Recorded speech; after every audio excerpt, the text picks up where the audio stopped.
my channel. Today I am in a slightly different filming location. Just bear with me, I'm chasing natural light today, so yeah. Today I'm really excited because I'm doing my May TBR, which also coincides with the Asian Readathon that's hosted by Cindy from Read with Cindy. If you want to see her video, I will link it down below. She explains all of the different challenges and the Asian Readathon, and yeah, so I'll have that down below for you if you want to go check that out. Today I'm just going to jump right into it. The first challenge is read a book, any book, by an Asian author. So for this challenge, I chose Sputnik Sweetheart by Haruki Murakami. Haruki Murakami is a Japanese author and I am just in love with his writing. I've read 2 of his books and I own like a huge backlist of his books that I still have not read, so I kind of took the opportunity to use this as a reason to finally continue reading through my Murakami books that I owned. So Sputnik Sweetheart is about a guy named Kei who is in love with his best friend named Sumire, but Sumire is attracted to an older woman. And then one day, Sumire disappears from an island off the coast of Greece, and Kei is enlisted to help search for her. But as he's searching for her, he's kind of taken back into Sumire's world, and he starts getting these ominous visions. So I think if you've not read Haruki Murakami before, his writing is very much like magical realism, surrealism, and it sounds like we're going to get more of that in this, which I am so excited for. So yeah. That is the first book that I'm hoping to get to. Challenge number 2, it says read a book featuring an Asian character or written by an Asian author who you can relate to. For this challenge, I chose Dream Jungle by Jessica Hagedorn. Jessica Hagedorn is a Filipino author and I myself am half Filipino, so I decided to pick up her book.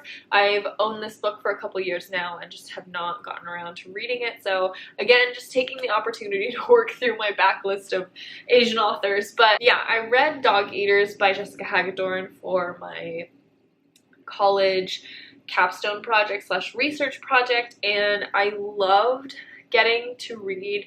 Jessica Hagedorn does this thing where she like weaves Filipino culture and history into her writing, and it sounds like we're gonna get more of that in Dream Jungle. So this book is based in the Philippines, and it focuses on 2 different events that occur at the same time. So there's the one event that's the discovery of a lost tribe in the mountains of the Philippines, and then the other event is that an American film crew shows up to film a Vietnam War movie. It starts to come about that perhaps the Lost Tribe is a clever hoax, and the film, like the filming of the war movie, seems to be doomed from the get-go, and it follows these 4 different characters. So one of them, I'm just gonna read the description because I couldn't describe it any better than this. So the 4 characters are a wealthy iconoclastic playboy, a woman ensnared in the sex industry, a Filipino-American writer, and a jaded actor. And they all find themselves drawn irrevocably together. So I think it is going to, again, have some Filipino history woven in here, and I'm really excited to get to this one. Challenge number 3 is read a book featuring an Asian character or written by an Asian author who is different from you. And for this one, I chose a book that I've talked about multiple times now already. It is The Library of Legends by Janie Chang.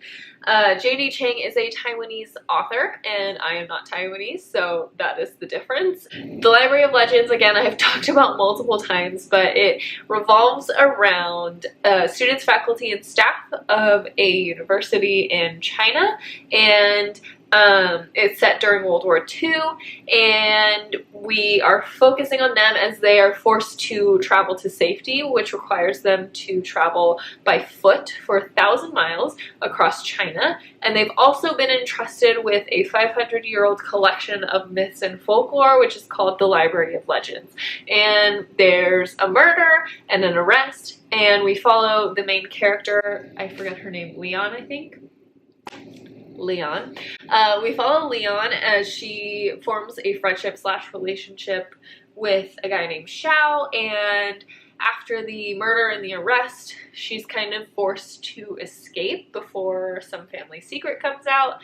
And I think this does have some fantasy kind of going on in here as well, because it says As they are traveling, they awaken immortals and guardian spirits who embark on an exodus of their own, one that changes the country's fate forever. So yeah, it sounds really, really good, and I'm really excited for it. Okay, yeah. Challenge number 4 is read a book recommended by an Asian.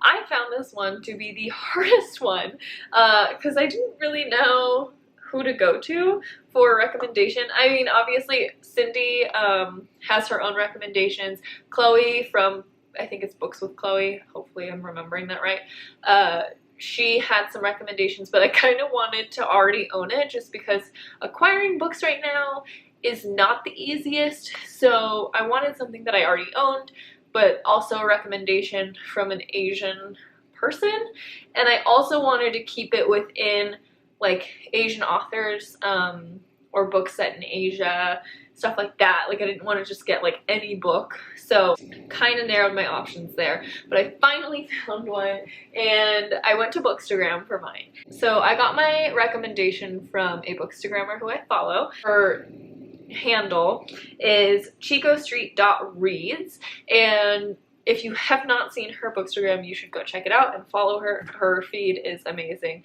And she had, so I scrolled through, and I finally found a book that I own that is by an Asian author, recommended by an Asian, and that book is Pachinko by Min-Jin Lee. I think I'm saying that right. Min-Jin Lee is a Korean author, and this book is set in both Korea and Japan, so we got some Asian rep going on. I don't know what I'm saying. Pachinko is set in the early 1900s, and we follow a teenager named Sunja, I think I'm saying that right, Sunja, who's the adored daughter of a crippled fisherman, and she falls for a wealthy stranger at the seashore near her home in Korea. He promises her the world, but when she discovers she is pregnant and that her lover is married, she refuses to be bought. Instead, she accepts an offer of marriage from a gentle, sickly minister passing through on his way to Japan. But her decision to abandon her home and to reject her son's powerful father sets off a dramatic saga that will echo down through the generations. So this sounds amazing. I've owned this for a while now and have not had the motivation to pick it up because it is a little thicker than is inviting, but I'm excited to finally have an excuse to read this, or a challenge or motivation or whatever you want to call it. I hope I enjoy it just as much as Sierra did from chicostreet.reads on Bookstagram. The last challenge is a fun one. Challenge number 5 is also optional. I'm not making it optional. I really want to get to this one, and it is to read Little Fires Everywhere by Celeste Ng. Celeste Ng is a Chinese-American author, if you didn't know, and this is also a new Hulu series that came out. So the challenge is to participate in the read-along for Little Fires Everywhere and then the watch-along for the Hulu series. This one, it is kind of a suburban drama. It's set in this suburb called Shaker Heights in Cleveland, and pretty much it's this like idyllic neighborhood, and then there's this woman named Elena Richardson who like plays by the rules, and it's kind of, I almost imagine her as like the gatekeeper of this suburb. Like she's the one who's like on the committee, and I don't know if this is even true. Anyway, she kind of like oversees everything, and then one day a woman named Mia Warren, who's a single mother and an enigmatic artist, shows up with her teenage daughter named Pearl and a disregard for the status quo that threatens to upend this carefully ordered community. So Elena is like suspicious of Mia and like tries to dig into her past to like figure out who she is and what she's all about, and I'm sure drama ensues from that. So I'm really excited to get to this one. Again, I've owned this book for a really long time, and I read Everything I Never Told You by Celeste Ng. If you have never read anything by Celeste Ng, highly recommend. I haven't even read this and I'm recommending it to you, but just saying, I couldn't praise her writing anymore. than I do. But yeah, so really excited to get to this one and enjoy more of Celeste Ng's writing. So that is my TBR for the month of May. I'm probably going to try, if I mean, granted, that's 5 books that I want to read. So if I make it through all of those, I'll probably sprinkle in some other books, but that's officially my May TBR, just wanting to kind of focus more on the Asian Readathon. What I'm so excited about my TBR is that every single book and every single author is from a different part of Asia. So I really wanted to get like a wide spread of rep going on in my TBR, and I'm really excited that I accomplished it. If you want to participate in the Asian Readathon, please do. And it is just, I'm really like so stoked about it because my whole, I kind of mentioned it before, but my whole capstone project for college was, and I presented it at a conference, and it, like, super passionate about it, was kind of wanting to get more rep for Asian authors, but in particular Filipino authors who just don't get the representation that they deserve in canonical literature and whatever. And it's so awesome that there's this readathon and like stuff that's coming about that's kind of endorsing that. I don't know, I'm just really excited about it. If you are participating in the Asian Readathon, please let me know in the comments below what you are planning to read for the month of May. Or even if you're not participating in the readathon, if you want to let me know what you're reading or what you're planning on reading for the month of May, please do. I would love to hear from you. And also, I am going to be filming another video that I'm going to put out soon, and just to help anyone out who needs a recommendation from an Asian person.